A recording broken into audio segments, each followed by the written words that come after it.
the front page of the Oz and the SMH has got this big story. The lockdown will be extended for a week. If we head to the front of the Australian, you can see the headline there, of course, and it says, "Stay at home another week." That's the headline. More than 5 million Sydney-siders will remain in lockdown for an additional week after a New South Wales Crisis Cabinet meeting agreed to extend citywide COVID-19 restrictions until at least July 16. The extension of the lockdown, originally due to expire on Friday, will also leave students in Sydney learning from home when schools return on Tuesday. And if we flick straight across to the front of the Sydney Morning Herald, same situation applies. They've gone with the angle that students are to stay home as the lockdown is extended. Sydney's lockdown will be extended by a week, and school students will learn from home for the start of term as the New South Wales Government buys itself more time to bring the COVID-19 outbreak under control. Christy, are you surprised that Gladys Berejiklian has gone for the extra week?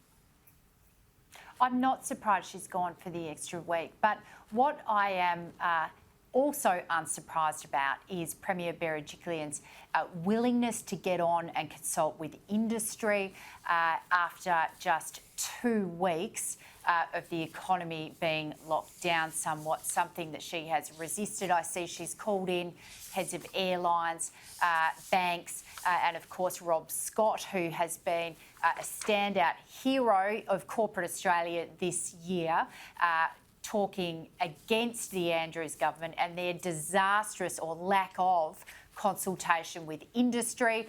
Let's not forget, in Victoria, we had 4 months of lockdown and a roadmap out of lockdown, at which point the government consulted with industry very badly, and not all industry, was not publicised or was not announced until early September, after we began having restrictions in March. I think there is some politicisation now around, well, people who were anti-Victorian government behaviours are now having to eat some humble pie because New South Wales has gone into lockdown.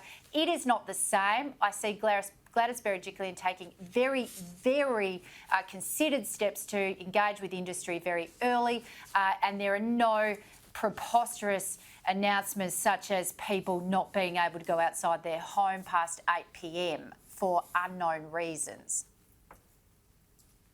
Christy, I want to go to the front of the Courier Mail. Now, I don't know if this is COVID related, but I can tell you what, it's certainly getting up the nose of a lot of motorists here in Queensland. The price of petrol has gone through the roof, and we alluded to this at the front of the show. Bowels of blowout. Queenslanders facing record fuel prices. Fuel prices in Queensland could soar to unprecedented levels, with the average cost of unleaded breaking records in the southeast this week at $100.73 per litre. The RACQ predicts rising COVID vaccinations will lift prices even further. And of course, it was interesting, Christy, we had a 3-day lockdown last week, and of course there weren't many cars on the road, and the fuel price was down around the $1.43 a litre mark. And then, of course, as soon as the floodgates are open and people are out on the roads, the hike is around the 30 to 35 cents a litre mark.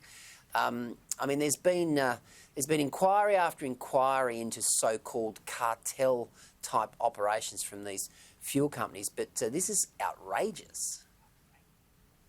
It's extreme, isn't it? It is the traditional school holiday petrol gouging hike.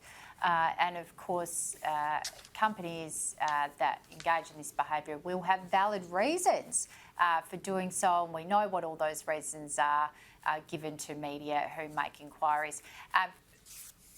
People do not need extra cost of living pressures at a time when many businesses and many small businesses in Queensland have had to have their incomes reduced, not just due to this lockdown, but particularly in the tourism industry, of many lockdowns last year, and of course the general impact of COVID-19 across many industry sectors.